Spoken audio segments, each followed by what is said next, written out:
right, this case 26 CV 0185. The court has received a, quote, verified taxpayer suit for injunctive release, declaratory judgment, and damages. Just for purposes of the record, this is not a verified suit. You did not swear to the information that was contained in it, but I'll deal with that shortly. The case seeks to basically prevent the City of Bucyrus from going forward on the purchase of some trash equipment. I have reviewed the file, and city attorney is here. I understand you haven't filed anything in response, is that correct? It's not. It hasn't been long enough for that time. Can you speak up a little bit? Time to respond has not expired. Time for response was what? Has not expired. Time for response on a motion for temporary relief basically has no time period. As you know, temporary restraining orders can be done without notice. I don't do them without notice unless buildings are falling down. But I mean, clearly you knew. Anyway, clearly you knew that a hearing was set today, and I guess you chose not to respond. So I'll give you an opportunity to respond today. Before we go forward, though, Mr. White, as I said, the document that you filed is not a verified document, and I'm going to ask you right now to raise your right hand. Do you solemnly swear the information that you have given me in this, quote, verified complaint is true to the best of your knowledge? Yes, sir. All right, so now at this point we have a verified complaint as such. Before we proceed, I assume you've had an opportunity to review it. What I would like to do is get some stipulations so we don't have to spend a lot of time here. Can we stipulate that Mr. White is a taxpayer in the City of Bucyrus? Yes. Okay. Now, can we stipulate that revised code 73356 provides that you are permitted to seek an injunction and upon application by a taxpayer request to you to seek an injunction, you have the opportunity not to seek the injunction or to seek the injunction? Do you agree that that's an accurate statement of the law? I agree with that. Okay. Can we agree that there was a request by Mr. White upon the city attorney to seek the injunction? Not temporary. A written application? I'm sorry? Was there, did Mr. White submit to your office a written application to seek an injunction on this matter? Is that correct? That is correct. And did you decline to do so? Correct. Okay.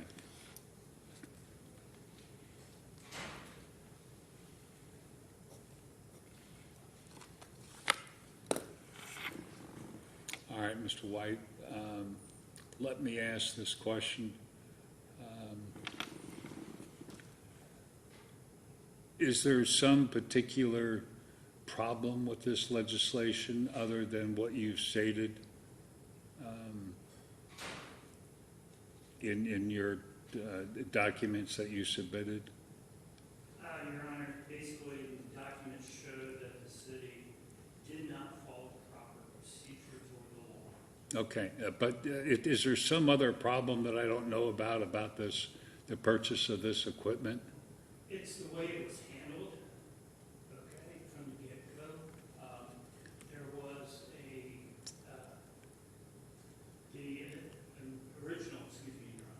the original resolution was trying to jam down people's throats by an emergency clause, okay, that states that it's supposed to be for the health, safety, and welfare of the citizens of Bucyrus. How is a garbage truck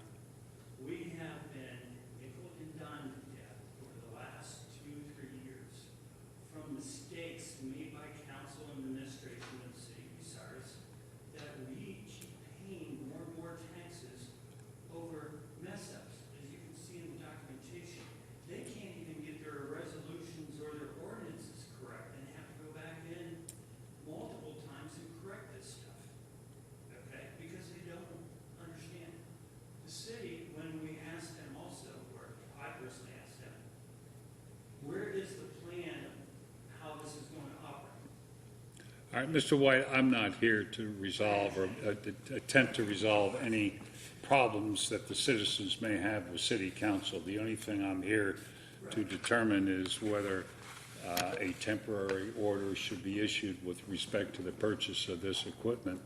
So it's my understanding that it's the complaint doesn't deal with the substance of the ordinance itself. The complaint deals with the methodology by which the ordinance was passed as such. Do you have any problems with the first two readings? By the way, you mentioned 2/3 required. The statute requires 3/4 council, not 2/3 council.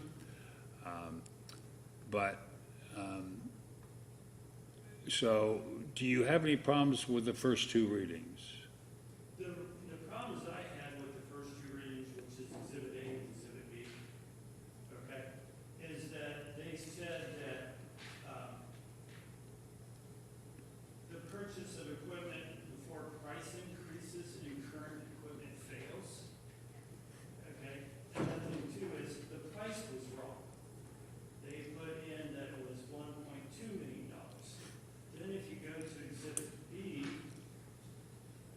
they basically say the same thing, but then it goes up to $1.26467,444.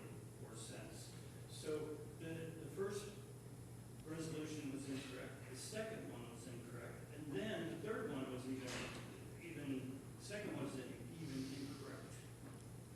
So my question is this to the court. I believe the temporary restraining order is good because they don't even know what they're doing on these ordinances. That's not what I'm here to decide, all right? I'm here to make a determination of whether the process they went through conforms to state law.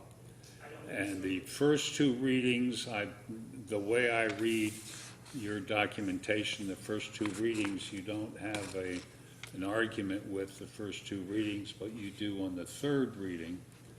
And so my question to you is a practical question. I don't know when the next city council meeting is, but if the next city council meeting is done according to the first two readings, would you have a problem with the procedure at that point, on a new third reading? Well, the problem is, how do you go from emergency legislation to regular legislation? Well, that's what they did, and there's, And that's what I have a problem with, okay? Because that, in fact, is illegal to do because Wow. you didn't follow the proper steps. So my thing is, personally, I want this whole thing to start all over, okay? To do it right the first one, okay? The way it should have been done, the way every piece of legislation done by a government body should do their legislation, either ordinance or resolution. The people need to know that their government body can actually do things correctly. That's what we're looking for. All right. Is to give us a fair shake of what we want and give us our due time to express our concerns. all right, Mr. Goldbrecht, what response do you have with respect to the entire matter? I haven't heard anything yet. We don't agree with Mr. White's representation of the facts and the underlying two readings. However, we believe that there was no claim for a temporary injunction. It requires 4 elements. There's what? It requires 4 elements for a temporary injunction. We agree that a proper injunction was filed, but not a temporary injunction. He has to prove that he has to show that he has a substantial likelihood that he will prevail on the merits. He's failed to do that. He's failed to prove that he will suffer irreparable harm if the injunction is not granted. He has not pled anything about harm to third parties and public interest. It's his interest, Your Honor. Public interest is a broader scope than one grumpy taxpayer. So we believe that the temporary restraining order Well, I assume you would agree that 1 point some odd million dollars is, if it's improperly spent, is irreparable harm to the community. Would you say so? If it was improper, yes. Right, so, I mean, that's what the allegation is, that, the ordinance was not passed. Let me ask you this, was the ordinance passed properly? In my opinion, yes. Okay, explain that to me. So it was requested, originally it was requested with the improper number. We clarified that. I wrote it up, gave it to the council. My understanding is that it had the proper number in it for all 3 readings. It was requested as an emergency. They waived the rules, suspended the they voted to waive the rules, suspend the readings. That failed, but they accepted the first reading. Second reading came around, they voted to suspend the rules and waive the 3 readings. That failed, but then they voted to accept it as the second. Third, they voted to not suspend the rules again, and then they voted to pass it as emergency, or as regular legislation, because it had its 3 readings. Without changing the ordinance? No, it was annotated on the final copy that it failed as an emergency, passed as regular, take effect in 30 days. Well, quite frankly, I have not been confronted with the issue of whether an ordinance that is set forth as an emergency and then fails, that it then can be reread and passed as a non-emergency, whether that's appropriate or not. Do you have any case law, one way or another, that says that's an appropriate thing that can be done? My understanding is that that's just basically how it works, because the emergency provision triggers suspending the rules, which requires a certain majority. It's either 2/3 or 3/4. 3/4. 3/4. If that fails, it still is subject to its readings. By nature of the 3 readings, it still complies with the law. Well, because see, the issue is the public gets an agenda. Correct. And so people come down to a meeting and the city council people have a meeting, they have an agenda in front of them and they say, here's an ordinance and it's an emergency ordinance, which requires 3/4 passage. And they don't get it. So then the people are sitting around and they say, well, we're going to change that to a non-emergency ordinance. Now, that's not what was expected, that's not what was on the agenda, and I have an issue personally that people come down, they see one ordinance and it's changed and they see another ordinance. So, as I said, I have not been confronted with the issue. I've been doing this for 40 some odd years, and I've had many cases dealing with seeking injunctions against governmental bodies for not following the rules that they're supposed to follow. And this was one I have never been confronted with. So I don't know. I'm asking you if you've researched that issue, and it sounds like you have not. I have. It seems like a novel issue. It seems like there hasn't been any case law on this specific matter. However, I will double check, but I do not believe that it's listed as an emergency on the agenda when it's put there. I believe it's included as a copy of it is included with the agenda that's posted, but it's the emergency language is put in the section at the end.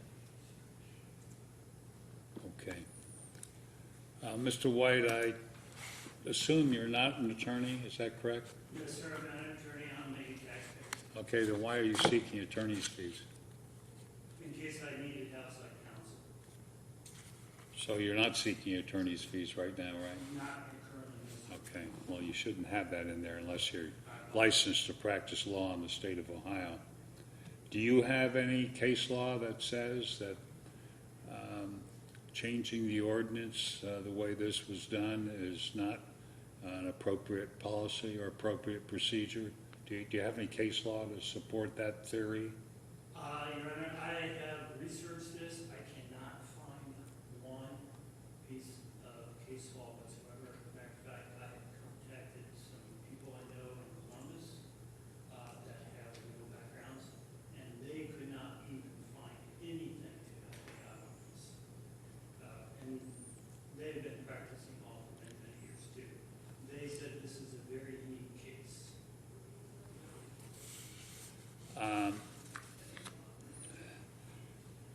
Have you consulted with your client, and I don't want you to divulge any client conversations you had, but do you know what their plan is while this case is pending with respect to the purchase of this equipment? Yes, I do. And what is that? Proceed as normal unless we are given an order from this court. Okay, so they have not already purchased the equipment in the meantime, is that correct? One second. Yes. Have you signed the paperwork? Yes, sir. Have you paid for it? It is not paid for. Okay. I'm sorry. My understanding is that we have signed the paperwork and purchase agreement, but we have not actually transferred funds. Okay, now, sign the paperwork has a meaning, a legal meaning. Sign the paperwork sounds like they've entered into a contract, but That's my understanding. they haven't gotten paid yet, is that correct? That is my understanding.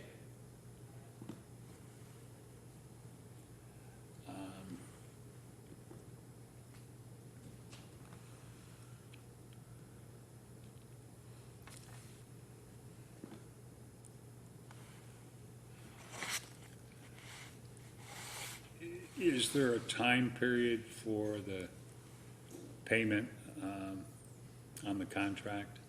I do not have that in front of me, Your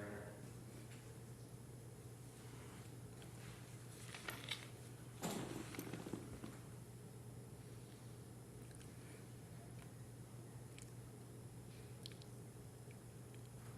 However, I did take the liberty to contact several different law directors throughout the state and run this by them. They also believe that this particular claim is a novel issue. Now, However, you know, don't do that. I mean, you know, not only is that